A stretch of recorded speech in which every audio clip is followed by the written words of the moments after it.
예, 이 장엄한 음악과 함께 신율의 뉴스 정면 승부 화요일 2부를 시작하겠습니다. 이 음악의 이 제목이 아주 딱 어울리는데요. 정면의 품격입니다. 오늘 정면의 품격. 오늘은 양당의 두 대변인 모셨는데요. 투민수 나와 계십니다. 먼저 국민의힘 김민수 대변인이십니다. 안녕하세요. 네, 반갑습니다. 네. 예. 더불어민주당 한민수 대변인입니다. 안녕하십니까, 한민수입니다. 예, 야, 이러기도 참 힘든데 말이에요. 예, 애정이 생기니까요, 제가. 그렇죠. 이게 엄청난 저건데. 인연이죠. 예, 인연이죠, 진짜. 근데 국민의힘의 그 인요한 교수 임명된 거, 어떻게 보세요? 뭐 통합한다 그러는데 글쎄 저는 개인적으로 사회과학을 한 40년 한 사람으로서 통합이라는 단어는 사실 우리 사는 사회에 없어요. 네. 갈등이 있는 게 당연한 거고요. 근데 그걸 자꾸 억지로 뭐 화합하고 통합하고 이럴 수 없습니다. 중요한 거는 갈등을 축소한다라는 얘기는 있을 수 있죠. 조정하고 조정하고 그렇죠. 근데 이 뭐 어쨌든 뭐 잘 할 거라고 또 당연히 잘한다고 김민수 대변인이 말씀하시겠죠. 희망적이고 잘할 수 있고 어떻게 보세요? 일단은 말씀하셨던 대로 갈등을 조정한다 그리고 줄여나간다 하는 것들을 우리 사회가 통합이라고 말한다라고 하면 그리고 통합이라는 단어를 쓰기에 가장 좀 적합한 인물 그리고 거부감이 없는 인물이 아닌가. 그래서 내부적으로 볼 때 지금 이제 우리 국민의힘의 혁신위가 출범함에 따라서 출범하기 전에 많은 우려들이 있었거든요. 혁신위원장 과연 누가 할 것이냐, 뭐 제대로 하겠느냐, 제대로 구하겠느냐, 뭐 여러 불신들이 있었었는데 그러한 불식들을 좀 종식시키는 카운터 펀치 역할을 하지 않았느냐. 혁신위원장 인선으로만 본다라고 하면 하고 또 생각이 들고 또 이제 그 인유한 그 위원장 같은 경우에 한 약 2달 전에 그 국민의힘의 연사로 초대돼서 좀 이렇게 강연을 하신 적이 있어요. 근데 그때 정말 보여줬던 거 제가 기억나는 거는 전라도에 대한 애정 그리고 김대중 대통령과 박정희 대통령에 대한 존경 그리고 국민의힘에 대한 신랄한 비판 그리고 여와 야의 협치의 필요성 이런 부분들을 많이 이야기하셨었는데 그래서 그분의 그 강연 내내 사실 정말로 가장 집중했던 강연이 아니었나 싶은데 많은 분들이 그분이 말하는 통합에서 여러 가지가 많이 담겼다라고 생각이 듭니다. 그러니까 뭐 이게 호남과 영남의 통합 뭐 갈등을 줄인다는 의미로도 볼 수 있겠죠. 그리고 남과 여의 통합 그리고 노인과 청년의 통합 그리고 주류와 비주류의 통합 이를 넘어서 좀 야당을 안아줘라라는 말들도 많이 하셨거든요. 그때. 그래서 야당을 좀 더 포용하는 통합 뭐 이런 여러 가지 차원에서의 통합을 의미하지 않았나 말씀하시지 않았나 생각됩니다. 그리고 또 그런 걸 또 실천할 분으로 판단되어집니다. 네. 국민의힘은요. 그 비대위원장으로 인 씨를 굉장히 선호합니다. 예전에 인명진 목사님이 또 비대위원장 하셨잖아요. 근데 이번에 순천 인신 인요한 교수님이 이제 위원장을 하시고 근데 이 인요한 교수님이 이제 위원장을 하면은 좀 국민의힘이 어떻게 좀 야당 친화적으로 바뀔 거라고 보세요? 어떻게 보세요? 일단은 본인들 집권당 내부 혁신에 수를 내야 되지 않겠습니까? 예. 대단히 어려운 지경에서 됐기 때문에 야당과의 우리 당과의 어떤 협치랄지 이런 것들을 인요한 위원장이 뭔가를 내기는 쉽지 않을 거라고 봅니다. 왜냐하면 거기는 또 원내 지도부도 있고 당 지도부도 있기 때문에요. 그 내부적인 혁신안 이걸 만드는 것도 시기가 많지 않아요. 기간이. 저는 길지 않기 때문에 위원들 인선하고 방향 잡고 하면은 이번 달은 다 갈 거고 다음 달 12월까지 간다면은 다른 기구들이 많이 뜰 겁니다. 이미 저희 당도 뜰 거고 총선 기획단도 뜨고 인재 영입이 그러다 보면은 그 와중에 혁신위가 정말 파격적인 혁신안을 냈을 때 당내 이제 또 프로세스 인준하는 절차들을 거칠 거거든요. 우리 당도 마찬가지였고요. 그 과정에서 많은 또 내용이랄지 이런 게 생기지 않을까 우려가 좀 되고 일단 저는 윤 위원장님이 잘하시기 바랍니다. 어느 당이나 잘하기 경쟁해야 되니까요. 근데 통합을 말씀하셨는데 생각이 달라도 사람은 미워하지 말자. 좀 괜찮더라고요. 좋았는데. 멋있는 말이죠. 예, 그랬는데 이제 본인도 이게 정치도 사람이 안 그래서 이게 감정이 자꾸 좀 얼핏얼핏 튀어나오고 이게 그러기가 쉽지 않긴 하죠. 하는데 근데 또 이제 아마 김기현 대표로부터 제안을 받고 여러 날 생각을 하셨을 텐데 또 하시면서 말씀하신 얘기가 이제 이건희 회장이죠.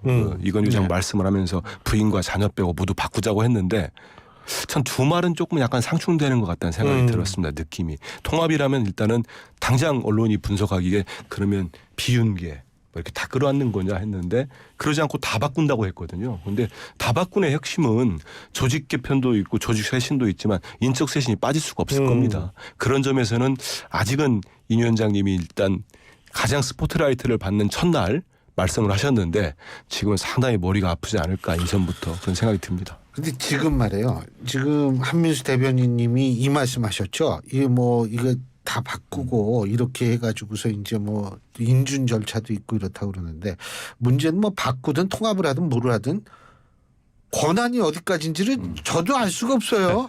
예? 그렇습니다. 아 솔직히 뭐 아니 인요한 교수님은 뭐라고 얘기를 했냐? 무서울 정도로 권한을 많이 줬다. 그러면 그 무서운 게 도대체 얼마큼 주면 무서운가? 이게요. 저는 사실 뭐라고 생각했냐면 이 김기현 대표께서 얘기한 걸 제가 이렇게 들어보면 혁신인 당신 마음대로 하셔. 이거인 것 같아요. 정권이. 근데 제가 생각하는 정권은 뭐냐면 우리 당을 마음대로 한번 바꿔보시오. 이게 전 정권이라고 받아들이거든요. 차이가 있는 것 같아요. 어떻게 보세요? 크죠. 김민수 대변인. 제가 볼 때는 일단 그 김기현 대표가 이렇게 얘기했습니다. 혁신위의 구성 그리고 혁신위의 기간, 혁신위의 안건 다 알아서 해라. 정권을 위임하겠다라고 말했는데 제가 볼 때 모든 사람들이 말하는 A부터 Z까지의 정권은 그 어떤 누구한테도 없다고 봅니다. 대통령도 가지지 못한 거거든요. 예. 그렇기 때문에 혁신위의 정권을 주겠다라고 했는데 제가 가장 우리 당의 최근의 혁신위의 위원 중에 한 명이었습니다. 네. 그러면 이제 당시 뭐 당에서 이준석의 혁신이라고 했는데 저는 좀 최재형 위원장. 네네 그렇습니다. 네. 최재형 위원장의 혁신위의 위원 중에 한 명이었는데 저는 이제 뭐 당시에 배현진 의원의 추천으로 들어갔습니다마는 네 그러면 지금 이제 그때 당시에 제가 좀 궁금해서요. 우리 당의 혁신위 역사를 좀 살펴본 적이 있어요. 그럼 2005년부터 2022년 최재형 혁신위까지 13번의 혁신위가 있었습니다. 그리고 그 13번의 혁신위 중에서 대다수가 공천 룰의 변경에 대한 혁신안들이었어요. 그 2017년과 2019년은 정책에 관한 혁신 안건들이 많이 나왔습니다. 근데 당시에는 이제 보면은 탄핵 정국으로 인해서 위기감을 느꼈기 때문에 좀 정책으로 승부를 하려고 했던 것 같고 그 외에는 대다수가 공천 룰에 관계된 것들이었는데 그러한 것들을 좀 돌이켜 볼 때 당시에도 마찬가지였는데 지난 혁신위도 마찬가지였는데 어떤 것을 혁신할 것이냐 자체가 혁신위 최초 회의의 시작이었습니다. 네, 그러면 아마도 지금 혁신이 인선이 다 꾸려진다라고 하면은 첫 회의에서 이러한 부분 자체가 논의될 거고요. 혁신의 범위나 그 본인들이 다룰 사항 그리고 방향 그리고 기한 이런 것들이 다 논의가 될 것이다라고 판단되어지고 그리고 이제 위원장께서 무서울 정도의 권한을 위임받았다라고 하는 것은 아까 말씀하셨던 대로 정말로 혁신이 안건 다 알아서 해봐라. 인선 다 알아서 해라 하는 정권 위임이 가지 않았나 생각됩니다. 근데 공천 룰 바꿀 수 손댈 수 있을까요? 제가 볼 때는 근데 제일 중요한 건 혁신위에서 만들고 이렇게 줬는데 그렇습니다. 지도부에서 예, 맞습니다. 카트 시킬 수도 있는 거 아니에요? 그렇습니다. 예. 네, 그래서 제가 볼 때는 사실은 지금 혁신위에서 공천룰을 만질 것이냐 안 만질 것이냐 이게 가장 큰 이슈인데. 그렇죠. 네. 그리고 저도 이거 쉽게 예단은 하지 못합니다. 왜냐하면 아직 첫 회의도 일어나지 않았기 때문에. 네, 저는 아직 거기에 멤버가 아니기 때문에요. 네, 확인할 수는 없으나 그래도 총선을 6개월 남겨둔 혁신위에서 큰 틀의 공천룰을 건들지 않는다라고 하면 이거는 당연히 비판의 한 요소가 될 것이라고 판단되고요. 그럼 그러한 관점들에서 볼 때 기본적으로 공천룰에 대한 큰 뼈대들을 만져지지 않을까라는 생각이 듭니다. 그리고 실제 제가 아까 13번의 혁신위가 있었다라고 했는데 이 안에 보면 공천룰 중에 정말 우와 이런 안건이 있었어 할 정도로 훌륭한 안건들이 꽤 많이 있습니다. 기존에도. 그런 것들이 실현된 것도 있고 실현되지 못한 것들도 있는데 이번에는 정권을 위임한다라고 한 것만큼 혁신위에서 나온 안건들이 대체로 받아들여지지 않을까라고 판단됩니다. 조심스럽게 예단합니다. 네. 일단은 무서울 정도의 권한을 주셨다고 했는데 당에 이제 행정부를 떠나서요. 당으로 들어오면 당에는 선출된 권력이 크게 두 개가 있습니다. 당대표와 이제 원내대표인데 원내대표는 의원들이 선출을 하죠. 그래서 원내 상황에 있어서 예를 들어서 책임질 일이 있으면 책임을 지고 물러나기도 하고 선출도 하는 거고 당대표 권한은 말 그대로 당원과 국민들이 이제 물론 국민의힘은 바꿨습니다만 우리 같은 경우는 일반 국민도 투표를 할 수 있거든요.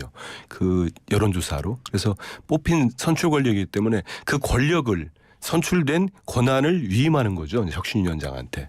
그런 점에서 김기현 대표께서 어딜까지 위임을 했는지 일각에서는 정말 미안합니다만 김기현 대표가 어느 정도 권한을 갖고 계신지 모르겠다. 이런 적이 좀 약간 비판적 시각도 있습니다만은. 근데 무서울 정도로 이뉴현 위원장이 받아들였다면 저는 당연히 공천이 들어갈 수밖에 없다고 봐요. 그리고 이 이뇨한 혁신위원회가 뜰 수밖에 없는 그 과정을 보면 핵심은 두 가지입니다. 결국은 이번 강서구청장 보궐선거에서 무서운 민심을 확인한 거 아니겠습니까? 그 민심의 저는 그 본질은 1, 2번이 있다면 1번은 대통령에 대한 국정기조를 바꾸라는 요구고 두 번째는 그 과정에서 강서구청장 보궐선거 과정에 후보를 공천하는 과정이랄지 김기현 대표 체제가 그동안 한 번도 용산에 대해서 민심을 제대로 전달하지 못했다. 그게 저는 본질이라고 봅니다. 그럼 그거를 혁신하기 위한 이뇨한 혁신이라면 일단 구성이 달라져야 될 거예요.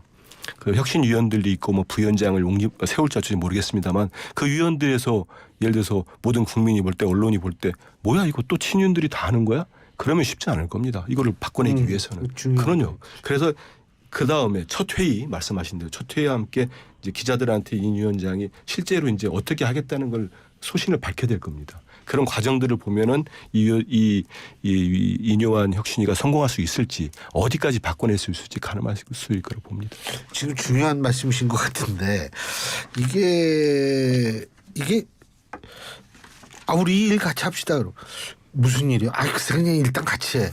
이렇게 되면은 이게 같이 하고 싶은 마음이 잘 안 생기거든요. 이게 뭔 일을 하는지도 모르고. 네.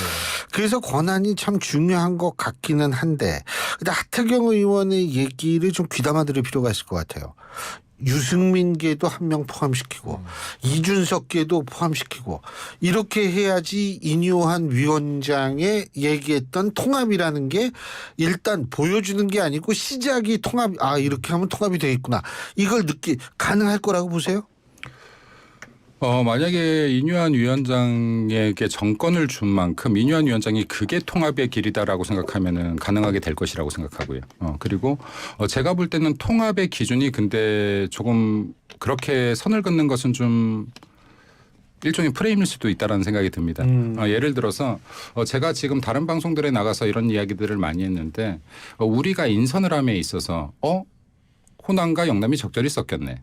호남이 많네. 영남이 많네. 여자가 많네. 젊은 사람이 많네. 그리고 누구개가 많네. 이런 표면적인 것들에 너무 신경 쓰게 되면 정말로 중요한 것들을 놓친다.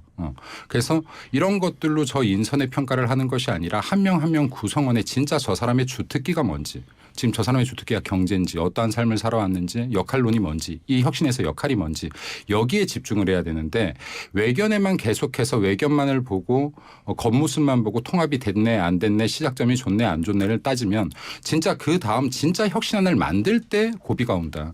그래서 제가 거꾸로 이야기하는 것은 진짜 혁신이 가능한 인재들을 좀 집어넣어라. 혁신안을 정말로 뽑아낼 수 있는 역량이 있는 인재들을 집어넣어라. 외관이 아니라. 이런 말씀을 좀 드리고 싶습니다. 자, 이 통합 말이에요. 네. 제가 한민수 대변인께 여쭤보고 싶은 게 민주당도 이게 통합 메시지는 지금 이재명 대표로부터 계속 나옵니다. 예? 네. 그죠? 그런데 이제 첫 번째 제가 여쭤보고 싶은 게 첫 번째 과제가 이 지명직 최고위원과 어떻게 할 건지 어떻게 보세요? 일단 지난번에 한번 언론 보도가 돼서 했는데 아직 결정이 된 것 같지는 않습니다. 그리고 대표가 그때도 당무에 복귀해서 또 여러 가지 의견을 듣지 않겠습니까? 최고위원들 결정해서 검토해서 발표가 될 거라고 보고 인선 문제이기 때문에 제가 밝히기가 좀 그렇죠. 그렇고 어제 저는 상당히 제가 볼 때도 그렇고 우리 소통관에 이제 국회에 있는 기자실에 있는 기자들 항시 접하니까 평가들은 나쁘지 않았다고 봅니다. 물론 저를 만났으니까 후하게 평가하는지 모르겠습니다만 근데 뭐냐면 기자 생략 기자 정청자까지 했으니까 빠삭하실 텐데 근데 기자들 얘기가 이제 그 대표의 워딩이 왈가왈부하지 마라. 물론 통합 메시지를 낼 거라고 대충 예상은 다들 했는데 대표 메시지가 좀 깔끔했다. 그리고 확실하게 정리를 해주신 거 아니냐 평가를 하더라고요. 그래서 저도 그렇게 보고 있습니다. 그 얘기는 여러 이제 다른 이렇게 인터뷰 같은 데에서 여러 최고위원들 말씀을 하시지만 대표의 우증이 확실하고 그러면은 대표는 지금은 확실하게 우리 민주당이 할 일은 민생 분명하게 어제 말씀을 많이 하셨죠. 민생과 함께 당은 우리 민주당이 단합과 단결을 해야 그 일을 할 수 있다. 이런 게 확실하다고 봅니다. 그 양쪽이 전부 지금 통합을 얘기를 합니다. 근데 저는 사실 민주적 정당에서는 계파가 존재하는 것도 당연한 거예요. 사실은. 그럼요. 이게 네. 아니 민주정당에서 전부 목소리가 날 수가 획일적인 없는 목소리 나도 이게 문제거든요. 근데 이제 저 민주당은 이재명 대표가 얘기를 했고 국민의힘은 저기 혁신위원장 얘기를 했고 그러면 대표도 또 거기에 대해서 정권을 준 김에 통합 얘기를 한 번쯤 해야 되는 거 아니에요? 어떻게 보세요? 일단 그 김기현 대표는 통합 이야기를 비단 지금 한 것이 아니라 연포탕 당선되면서부터 하셨고요. 그리고 지금 끊임없이 좀 그 인재들을 찾으려고 노력도 했고 포용하려는 노력은 항상 하고 있는 사람이다라고 생각합니다. 뭐 그 일례로 제가 뭐 방송에서 이런 얘기하긴 뭐하지만 저 같은 경우는 또 김기현 당대표를 돕지 않았던 사람 아닙니까? 근데 제가 대변인 하고 있고요. 그러셨군요. 네, 그래서 이게 많이 안으려고 하시는 분이고요. 그리고 지금 이제 이러한 부분들에서 제가 볼 때는 방금 말씀하셨다시피 정당이라는 건 다양성을 인정하는 것인데 민주당도 우리 당도 결국에는 두 가지 관점에서 이 앉는 범위를 보지 않겠느냐. 당을 정말 애정 어린 눈으로 당의 발전을 위해서 비판하는 사람과 그리고 내 정치를 위해서 비판을 위해 비판을 하는 사람. 이 두 부류를 나눠서 앉고 그리고 앉지 못하고가 결정되지 않겠나라는 생각이 듭니다. 그 통합과 관련해서 제가 한민수 대표님께도 여쭤보고 싶은 게 왈가왈부하지 말자고 얘기를 했어요. 네. 근데 비명계에서는 그 행동으로 보여달라고 나오거든요. 예, 어떻게? 행동으로 보여달라. 행동으로요. 그러니까 예를 들면 뭐 지명직 최고위원은 비명계로 한다든지 사무총장을 비명계로 바꾸든지 막 이런 식으로 지금 나오는데 그 징계는 최소화 어떻게 징계를 안 할 건가요? 안 할 거라고 보세요? 어떻게 보세요? 저는 대표의 어제 말씀이 가결 있었던 부분에 대해서는 더 말하지 마라. 그게 확실히 정리가 됐다고 봅니다. 그리고 근데 정청래 수석 최고위원이 좀 결이 다른 말씀을 이제 하시던데. 그게 뭐가 남아 있냐면요.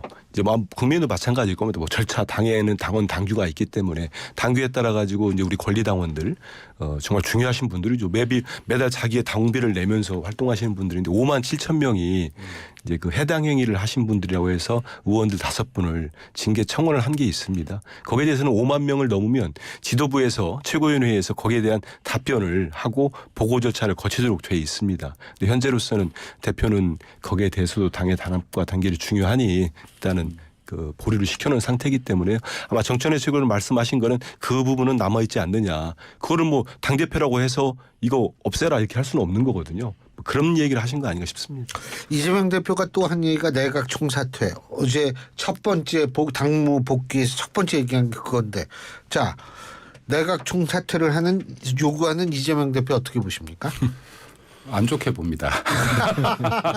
당연히 안 네. 좋게 보시겠죠. 제가 설명을 해드릴게요. 네. 네, 35일 만에 복귀를 하셨는데 그러니까 그런 아쉬움은 있더라고요. 첫 마디가 이제 마지막 21대 정기 국회에 출석을 잘 못하셨잖아요. 이렇게 나오시지 못했는데 그러면 이제 국민들께 좀 미안함에 대한 표현부터 좀 있지 않을까. 라는 생각을 했는데 이 정부 여당에 대한 내각 총사퇴 뭐 이제 이런 부분들을 이야기하시니까 이게 우리가 지금 계속해서 좀 손을 먼저 내밀고는 있는데 네, 이 부분이 손바닥이 또 마주쳐야 이게 소리도 날 텐데 좀 아쉬운 부분이 있었다 다소 네라고 생각합니다. 그리고 그 이후에도 계속해서 이제 여야가 대화를 하려면 제가 봤을 때 지금 쌓여 있는 장벽부터 좀 허물어야 되거든요.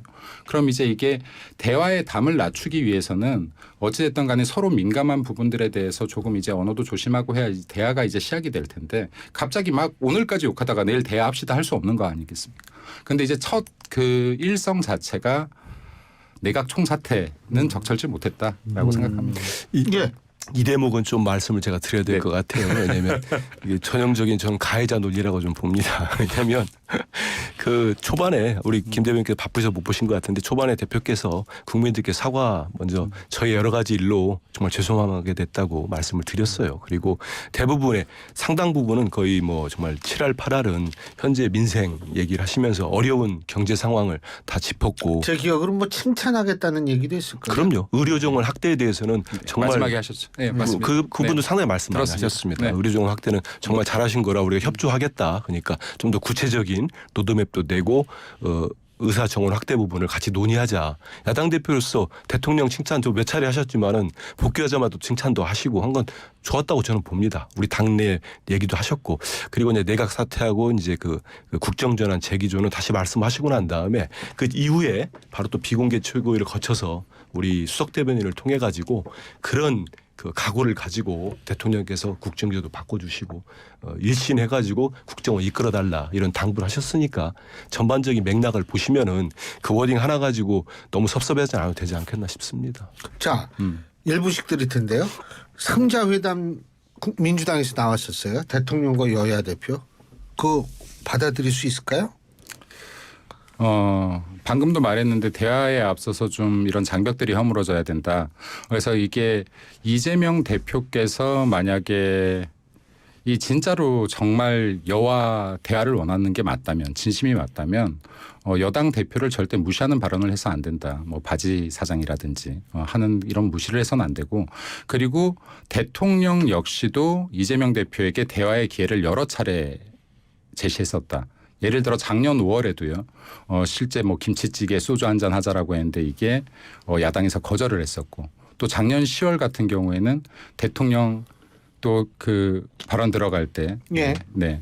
당시에 또 이제 아예 입회를 하지 않고 뒤에 또 한담 장소에도 나타나지 않았고요. 근데 그 이후에 이제 계속해서 이제 이야기를 하는데 예. 제가 볼 때는 만약에 3자회담이 정말로 진심이고 여기에서 민생을 논하고자 하는 마음이 진짜라면 예. 여당 대표 만나고 10월 말에 대통령 연설 잡혀 있지 않습니까? 예, 예. 시정연설이요? 그 이후에 시정연설 이후에 환담 시간이 잡혀 있을 겁니다. 알겠습니다. 네. 그때 그 자리에 나오시면 되지 않을까 생각됩니다. 한민수 대변인님.